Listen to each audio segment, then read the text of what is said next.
நான்மணி மாலை சிற்றிலக்கியம் மலரும் மாலையும் கவிதை நான்மணிக் கடிகை நீதிநூல் தேம்பாவணி காப்பியம்.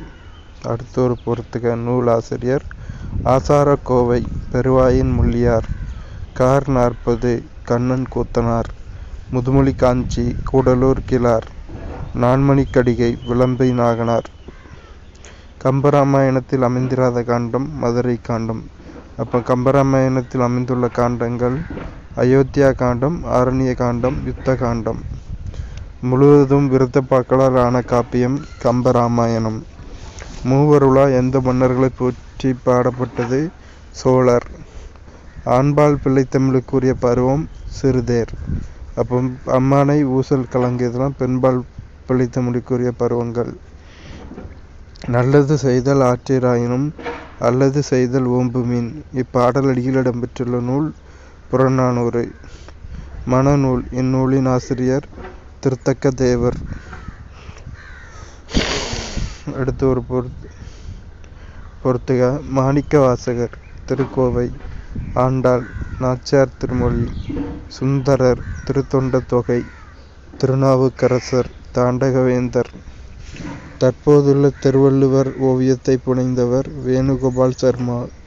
கீழ்கண்டவற்றில் தவறானது எது? பி தவறானது. அப்போ சரியானதெல்லாம் படிப்போம். நடிகள் வணக்கம் பற்றி குறிப்பிடுவது தொல்காப்பியம். ஓவத்தனைய இடனுடைய வனப்பு என வேட்டின் அழகை குறிப்பிடுவது புறநானூறு. ஓவிய விதானத்து உரைபெறு நித்திலத்து மாலை தாமம் வளையுடன் நாற்றி சிலப்பதிகாரம். கீழ்கண்டவற்றில் தவறானது எது? டி தவறானது. அப்போ சரியானதெல்லாம் படிப்போம். தென்னிந்திய மொழிகளுக்கு தமிழியன் என்று பெயரிட்டவர் ஹோகன். தென்னிந்திய மொழிகள் என்ற பெயரை முதலில் தந்தவர் பிரான்சிஸ் எல்லிஸ். உலகம் உண்ண உன் உடுத்த உடுப்பாய் என்று கூறியவர் பாரதிதாசன். தமிழ் பிரெஞ்சு கையகர முதலி என்ற நூலை வெளியிட்ட கவிஞர் வாணிதாசன். கண்ணதாசன் பற்றிய கூற்றுகளில் எது தவறு? டி தவறு. அப்போ சரியான கூற்றுகளை படிப்போம். இவருடைய இயற்பெயர் முத்தையா. ஆட்டனத்தி ஆதிமந்தி கள்ளக்குடி மாங்கனி இயேசுகாவியம் முதலியன இவர் படைத்த நெடுங்கவிதை நூல்கள். சேரமான் காதலி என்ற புதினத்திற்காக சாகித்ய அகாதமி விருது பெற்றவர்.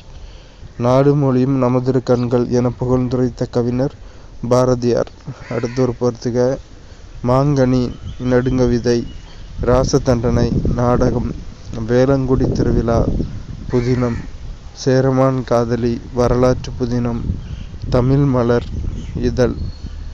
வெள்ளி பனிமலையின் மீது உலாவுவோம், அடிமேலை கடல் முழுதும் கப்பல் விடுவோம். இப்பாடலை இயற்றியவர் பாரதியார். ஜி. போப் தொகுத்த தமிழ் செய்யுட் கலம்பகம் எனும் நூல் அறநூல்களை ஆய்ந்து எழுதப்பட்டது. பொறுத்துக. மதுரை தமிழ் பேரகராதி 1937. தமிழ் அகரமுதலி 1985. செந்தமிழ் சொற்பிறப்பியல் பேரகர முதலி 1985. இரண்டுமே ஒரே வருஷம்தான். பவானந்தரின் தற்கால தமிழ் சொல்லகராதி 1925. முல்லைக்கு தேர் கொடுத்தான் வேல்பாரி வான்முகிலினும் புகழ்புடை படைத்த உபகாரி. இது யாருடைய பாடல் வரிகள்? உடுமலை நாராயணகவி. சொல் ஒற்றுமையை கொண்டு பொறுத்துக. கண்ணு மலையாளம் கன்னடம். கண்ணு தெலுங்கு குடகு. கென் பர்ஜி மூடு தெலுங்கு. திருவிக்க பற்றி தவறானது எது? ஏ தவறானது. இப்போ மொத்தம் 3 திருவிக்க பற்றி சரியானது. அதை படிப்போம். நாடக கல்வி வாழ்விற்கு வேண்டா என்று யான் கூறேன். தமிழை வளர்க்க வேண்டும் என்றால் பிற மொழியை வெறுக்க வேண்டும் என்பது பொருளன்று.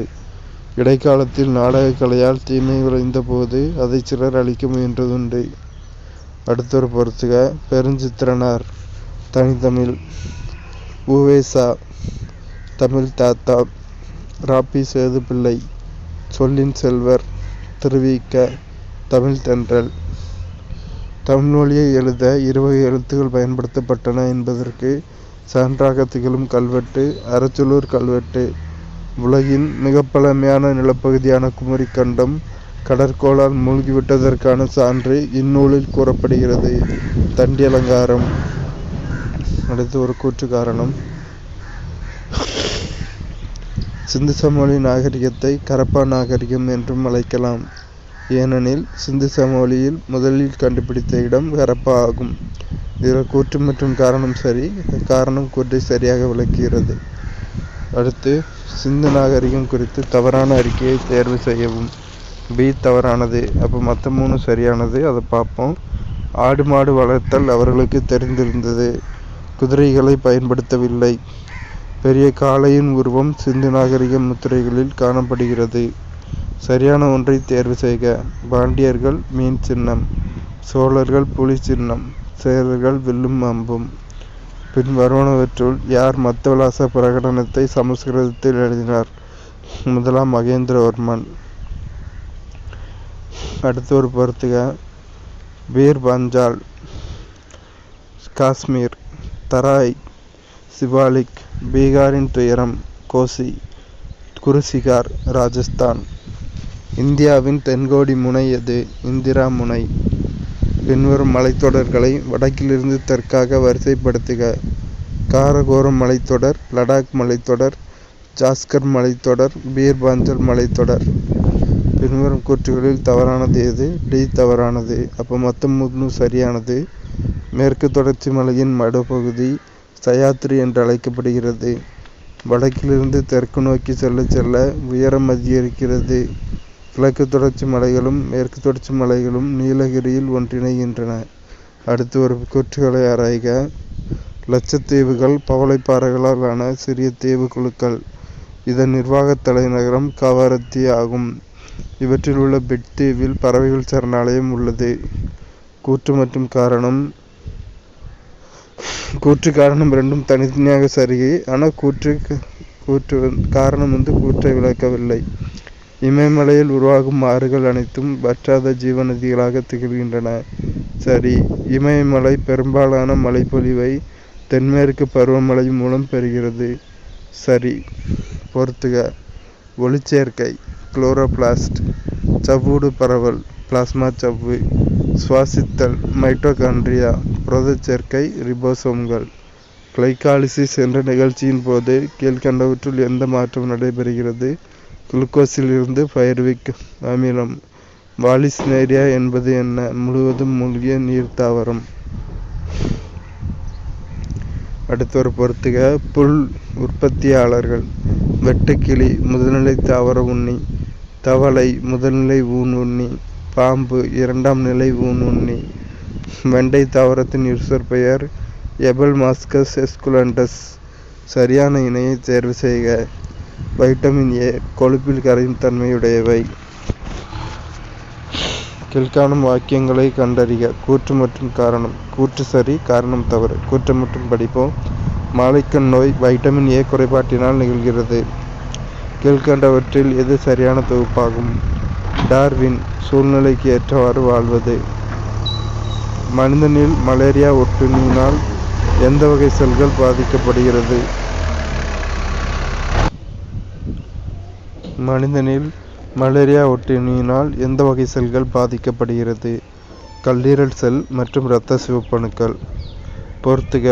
உணவு மற்றும் தண்ணீர், திட திரவ சாதனம் வழி கடத்துதல், கொசு மற்றும் ஈ, கடத்தி வழி கடத்துதல், துணி மற்றும் ஊசி, பொருள் வழி கடத்துதல், எச்சில் அல்லது சளித்துளி மற்றும் தூசி, காற்று வழி கடத்துதல். கூற்று காரணம் ரெண்டும் சரி. மேலும் காரணம் கூற்றுக்கு சரியான விளக்கம். புதிய பொருளாதார கொள்கை 1991இல் உலகமயமாக்குதலை ஊக்குவித்தது. ஏனெனில் வளர்ச்சி குன்றிய நாடுகளின் உதவியின்றி வளர்ந்த நாடுகள் மேலும் வளர முடியாது. பின் வருவனவற்றுள் தோல் பொருட்கள் உற்பத்தியில் முன்னணி வகிப்பது ராணிப்பேட்டை, ஆம்பூர், வாணியம்பாடி. மேற்கூறிய அனைத்தும்.